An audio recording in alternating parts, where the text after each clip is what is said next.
Hello mes petites paillettes et bienvenue dans un nouvel épisode du podcast de Vibes Manifest, ton guide vers la découverte des mystères de l'esprit, de la spiritualité et de la manifestation.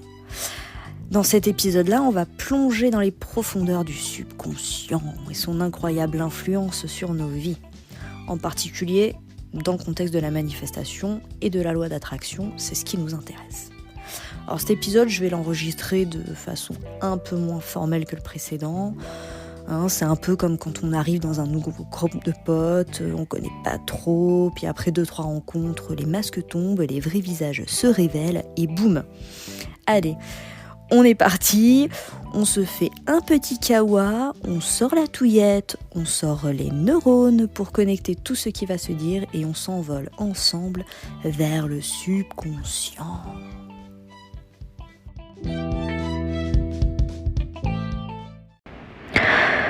Mesdames et messieurs, bonjour, monsieur le commandant, ladies and gentlemen, it's Captain speaking.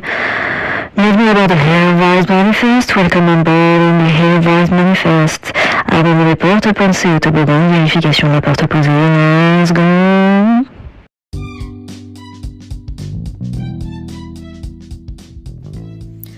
Ok, atterrissage. Bon, j'ai dit que les masques tombaient, j'ai pas menti. En tout cas, je suis désolée pour vos oreilles, je vais éviter de faire un délire comme ça la prochaine fois. Alors, on va commencer par comprendre ce qu'est le subconscient. Pour comprendre ce qu'est le subconscient, il faut comprendre comment fonctionne l'entièreté du système cérébral de façon globale. En fait, il est séparé en deux parties. Tu as une partie consciente qui correspond à 10% de ton fonctionnement. Et dans ces 10%, tu as tout ce qui est rationalité, analyse, les règles, la logique, la stratégie, la volonté. Et tu as la partie inconsciente, c'est le cerveau droit, ce qu'on appelle aussi le subconscient. Et lui, il va représenter à peu près 90%. Ton subconscient, il utilise tout un tas de moyens qu'on verra par la suite. Et c'est là que se développe ton intuition, tes rêves, ton imagination, tes émotions, ta créativité et ta mémoire.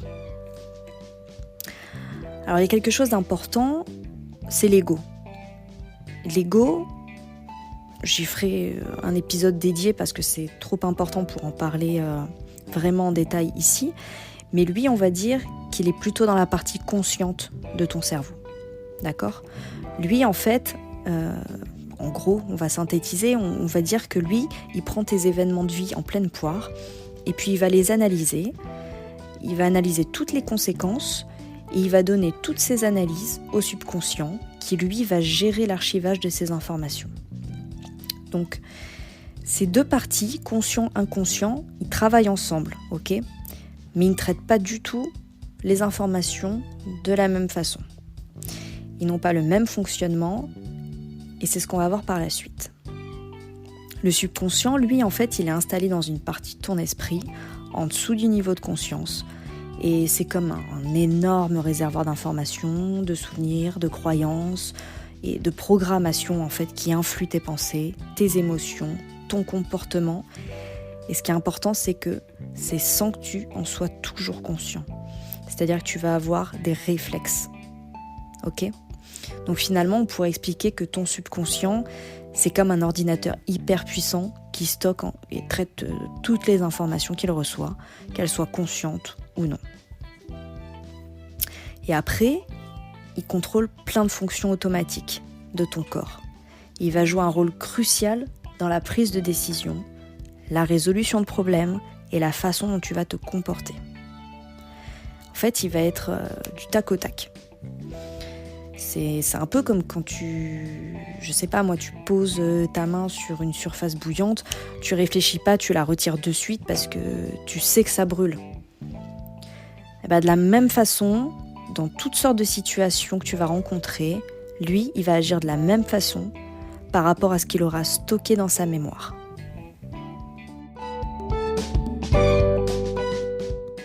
Alors, Jamy, comment fonctionne le subconscient ? Eh bien, c'est très simple, Fred. Tiens, montre-nous la petite voix. Oh mon Dieu, la rêve que les moins de 20 ans n'en sûrement pas. Bref, Donc le subconscient, en fait, il fonctionne principalement par des processus automatiques et des habitudes que tu as acquis au fil du temps. En fait, c'est un énorme serveur central où tout s'enregistre, même les choses que tu penses ne plus te souvenir. En fait, tout est là, tout.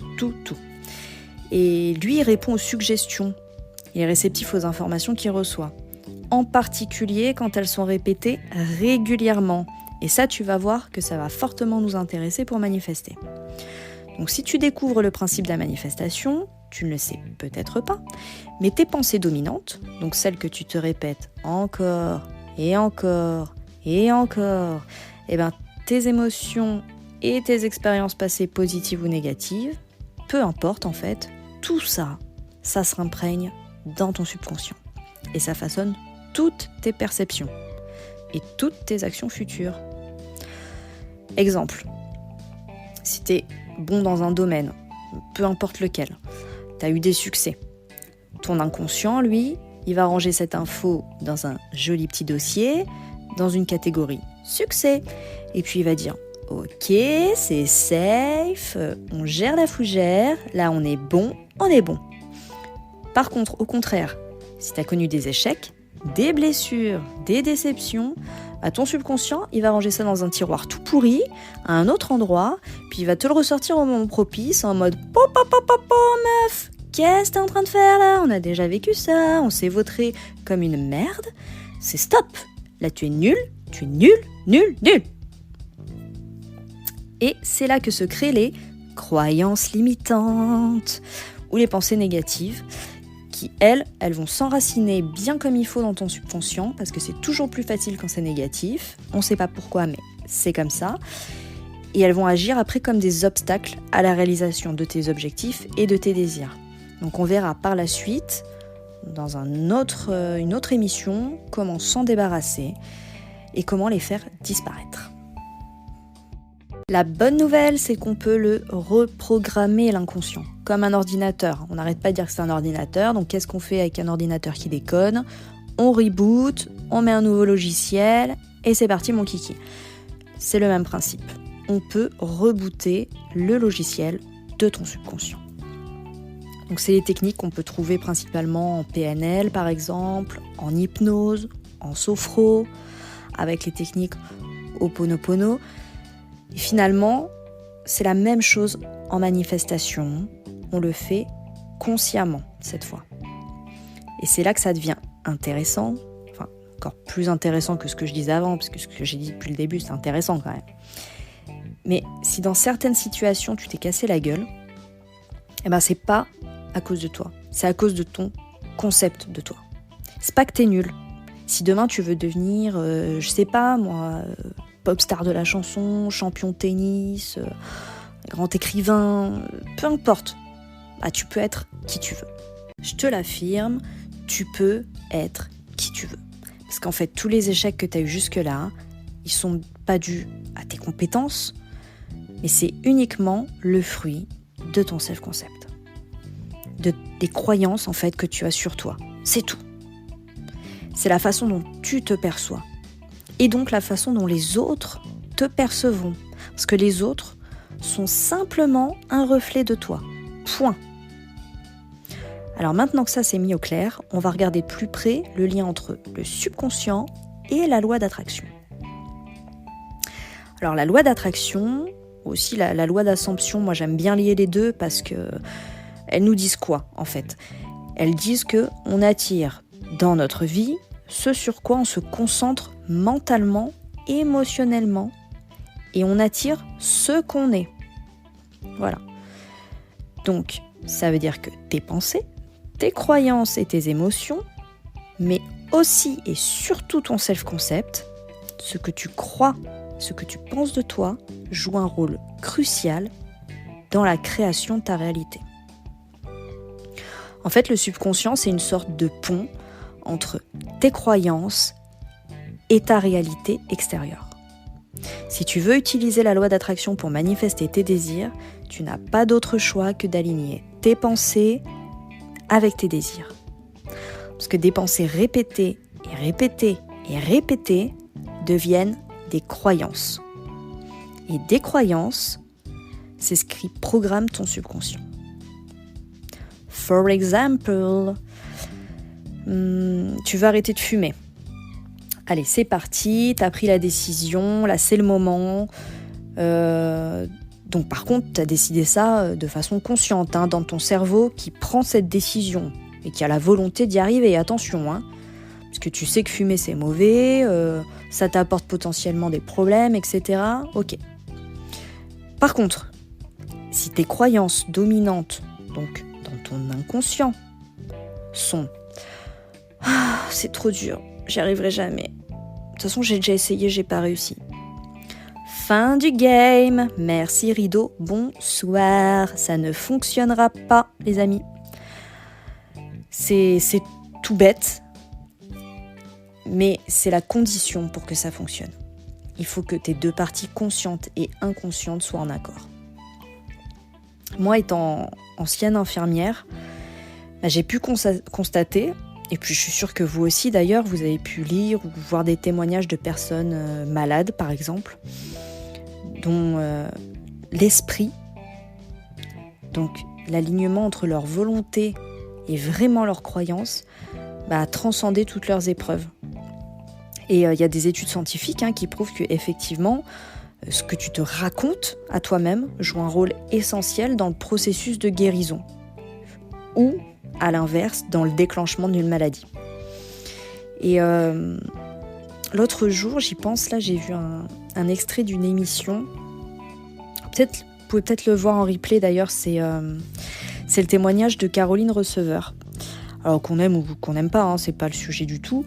Mais ça m'y fait penser parce qu'elle a parlé de la rémission de son cancer et du mindset qu'elle avait pendant ses soins. Et elle explique qu'en fait, elle ne s'est jamais considérée comme étant malade. Alors attention, ne me faites pas dire ce que je n'ai pas dit. Ça ne veut pas dire qu'elle ne se sentait pas bien. Au contraire, on ne joue pas avec ça. Attention, on va toujours consulter un médecin en cas de problème. C'est hyper important. Mais on peut allier les deux. C'est ça que je suis en train de dire. C'est que les thérapeutiques traditionnelles peuvent être alliées avec des moyens thérapeutiques un peu moins conventionnels. Et d'ailleurs, ce qui est intéressant de voir aussi, c'est que les problèmes de santé dans la vie, ils n'arrivent pas pour rien. Mais ça sera le sujet d'une autre émission, parce que c'est un sujet assez vaste aussi, mais qui est très intéressant. Donc bref, voilà, c'était surtout pour donner un exemple sur le mindset qui m'est venu là, mais il y en aurait tout un tas à vous partager. Et donc en fait, le principe du concept de soi, ça s'applique à tous les domaines de ta vie, pour atteindre le succès, donc quoi que tu fasses, quoi que tu veuilles. Et si tu répètes donc tes pensées encore et encore et encore, des pensées positives cette fois qui vont dans le sens de ton désir, de ce que tu veux manifester en fait, tu vas faire bugger la machine en quelque sorte. Alors au début, ton subconscient lui va résister en mode t'es gentil, moi je trouve pas l'info dans mes dossiers, je crois que t'es un peu en train de raconter n'importe quoi, là ça dégage. Et puis en fait, à force de persister, parce que c'est ça, la clé, c'est de persister, c'est hyper important de ne pas se décourager, de continuer, d'affirmer, parce qu'en fait, ça va finir par marcher. C'est une certitude, d'accord ? Et ton subconscient, au bout d'un moment, il va être un peu en plein doute, il va dire « Attends, mais si elle insiste, c'est que ça doit être vrai cette info, parce qu'elle insisterait pas pour rien quand même. » Moi, mes dossiers doivent pas être à jour, en fait. Ok, je dégage, je mets au déchiqueteur les anciens papiers, puis je vais me faire des nouvelles notes, je vais ajouter ça au logiciel, et c'est comme ça que tu vas manifester. C'est comme ça que tu vas changer ton concept de toi, et c'est comme ça que tu vas apporter de nouvelles croyances, en fait. Voilà. En fait, tu débloques une nouvelle appli, on va dire, dans ton subconscient, et ça va se vérifier dans ta réalité. Voilà comment ça fonctionne. Donc quand tu comprends cette mécanique, déjà tu es sur le bon chemin et tu vas pouvoir installer, débloquer des skills de fou dans ta vie, devenir une star, enfin la star de ta vie déjà, c'est déjà pas mal. et tu vas pouvoir modeler ton subconscient comme toi tu l'as décidé. C'est ça qui est important. Et tu peux incarner la version de toi que tu désires.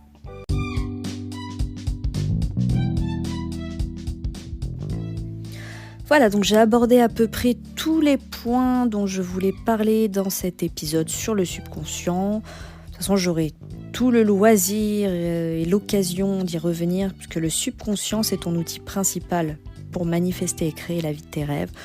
Donc finalement, il est présent sans arrêt dans chaque épisode de nos vies.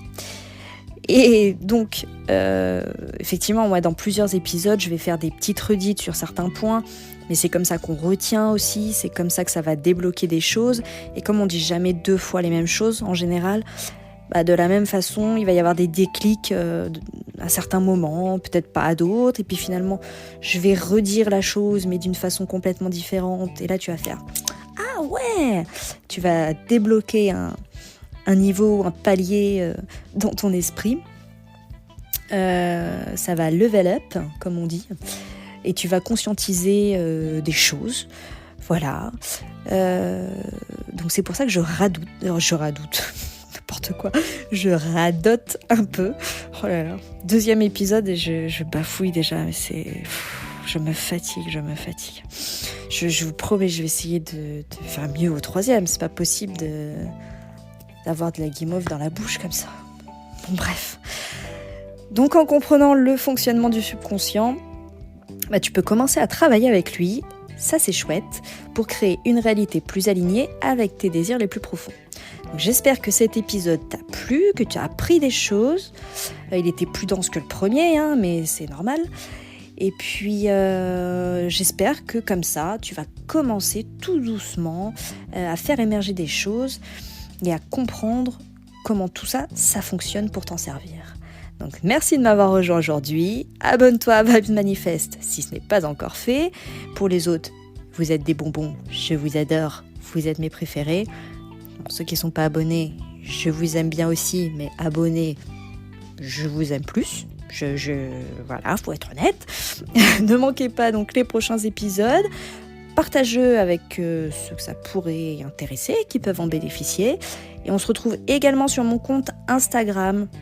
Là en plus, je suis en train de développer des programmes, e-book, coaching. Donc n'hésite pas à venir. Mon compte sur Instagram, Steffi Vibes Manifest. On se retrouve là-bas, je compte sur toi. Et je te souhaite tout le succès, la joie, le bonheur dans ton voyage de manifestation.